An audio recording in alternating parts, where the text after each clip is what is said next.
Hi mga Cardin, this is Hardinerang Nanay. Once again, welcome to our lungga, welcome to our home garden.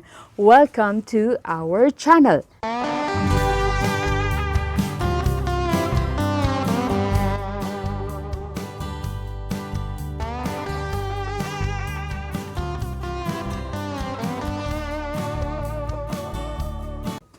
For today, we're going to transplant this one, variegated turtle vine.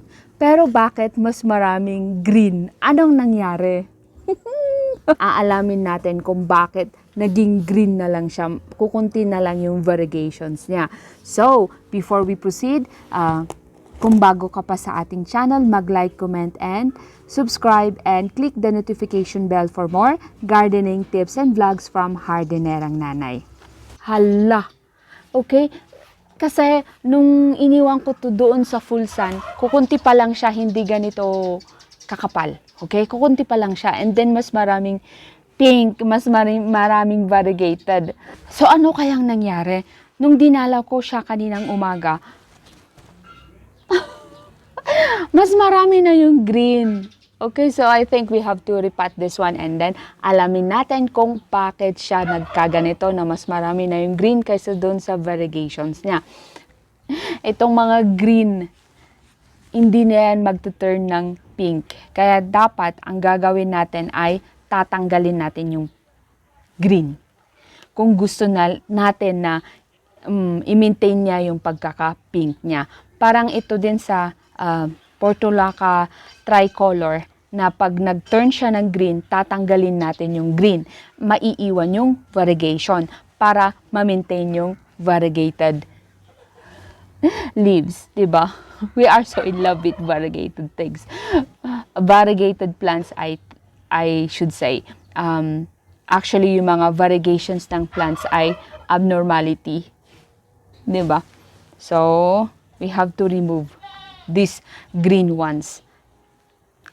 Tatanggalin ko na nga kasi from the pot para mailipat na natin para mas madali. Ayun. Ayun. Sorry naman. Paghihiwal-hiwalayin na lang natin para mas madali. Okay? So, yun. Yung soil naman niya is buhaghag. Okay? Pero may mga nakikita akong mga, you know, rice hull. Then, if possible mga Cardin, yung gagamitin natin sa ating mga halaman ay carbonized rice hull. Okay? Di ba usually yung mga binibili natin mga halaman ay nakatanim sila sa rice hull. Ipurong ipa yung hindi carbonized. Okay? Para yung sa side ni seller, mas magaan at saka cheaper cost. So, pagdating sa atin, kailangan papalitan natin yung lupa. Lalo na pag yung lupa is, you know, purong ipa. Okay? So, better pa nga ito kasi kukunti lang yung ipa niya. Okay? So, this is a good soil actually. Oh, see, I can see here yung mga composted na, alnos tree leaves. So, this is good. Okay? Kung wala kayong mga alnos tree leaves sa inyo, pwede yung carbonized rice hull. And then, pwede rin yung tibig na puno. Tibig, tawag doon yung wild na fig. Pwede yun. Actually, doon sa ilalim nun, it's very composted and very nutritious para sa mga halaman natin. Pwede nyong gamitin yung soil nun. Okay? And then, also yung mga composted leaves nun.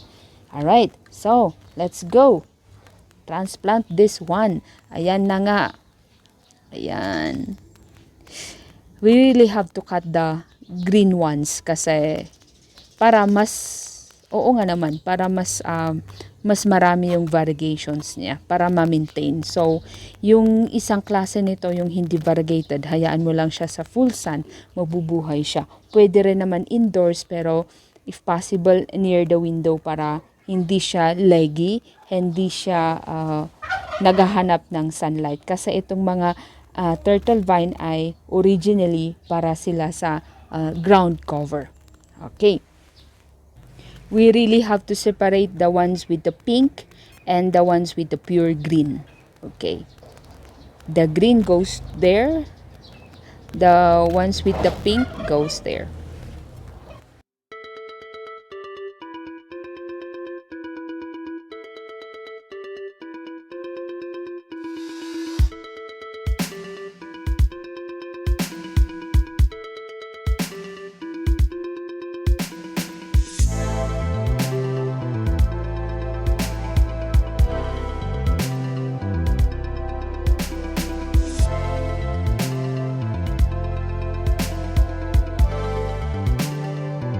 Walang problema naman sa soil na gagamitin natin dito sa turtle vine natin. Kahit na yung loam soil lang, pwede na, especially kung nasa ground sila. Okay?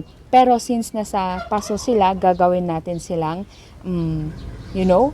fast draining soil or gritty. So, ayan mga kahardin, gagawin natin silang yung soil mix natin na gritty. Oops, teka, meron tayo nakita dito na gumagalaw-galaw. It's the earthworm and it's our friend. So, ihahalo lang natin sa ating soil mix. You know what? The vermicastings, it is also good for you to add them in our soil mix. Yung vermicastings ay yung mga pupo ng mga earthworms. So, meron tayong earthworms dyan. So, papakainin natin yan ng soil. So, ilalabas din niya yung yung kinain niya ng soil, and it is very nutritious para sa ating mga halaman. Ang isa pang magandang ipakain sa mga earthworms actually yung mga composted na green tea leaves, 'di ba? Nauso ngayon yung mga milk tea shops. So pwede kayong bumili o kaya hingin yung mga green tea leaves, and then you can add it on your soil. Okay? As it decomposes, pwede na yun na kakainin ng mga earthworms natin. And then, pag gumagamit kayo or may mga composted banana kayo, pwede rin yun. Pero, don't just add there, yung mga banana peelings na hindi composted. You have to compose it. So, huwag kayo maniwala sa mga, yung mga hacks na ilagay lang dyan yung mga peelings, banana peelings directly to your soil. No, you have to compose it first. So, mga kahardin, paano naman yung mga green ones? Yung green leaves na natanggal natin, itatanim din natin yun, syempre, 'di ba? Para maiwasan din natin yung mga snails and slugs sa ating garden. Nako, ang sarap sigurong kainin ng mga slugs and snails itong variegated vine natin. Kaya I recommend na gumamit tayo ng bionet. Naman hardinerang nanay, yung pagdidilig ng ating turtle vine. Yung mga turtle vine ko actually ay nasa full sun, full rain sila. So, it's the rain that waters it. Kasi nga, halos every afternoon naman na, umuulan. So, yun siguro yung isang factor kung bakit mas maraming green doon sa turtle vine ko, kasi umuulan every afternoon dito sa Baguio. Kung siguro as in na dire-diretso yung sunlight, like 1 week na dire-diretsong walang ulan, mas maraming variegation sa aking turtle vine. Okay? Pag nasa filtered light naman sila, okay lang din yung once a week na dilig, basta yung soil natin is gritty. Kasi yung mga turtle vine din natin ay nagkakasakit din. They are easy to grow plants, pero minsan nagkaka-fungi din sila. So, it matters kung ano yung soil mix natin. We make sure that our soil mix is well-draining or gritty.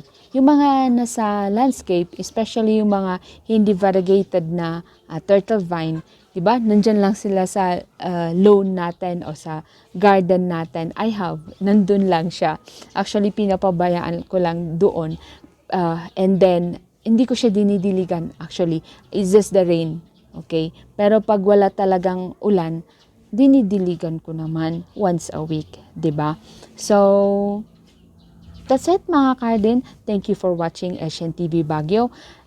Like, comment, and subscribe. And click the notification bell for more gardening tips and vlogs from Hardinerang Nanay Tianog, Kabasanmuan. God bless us all.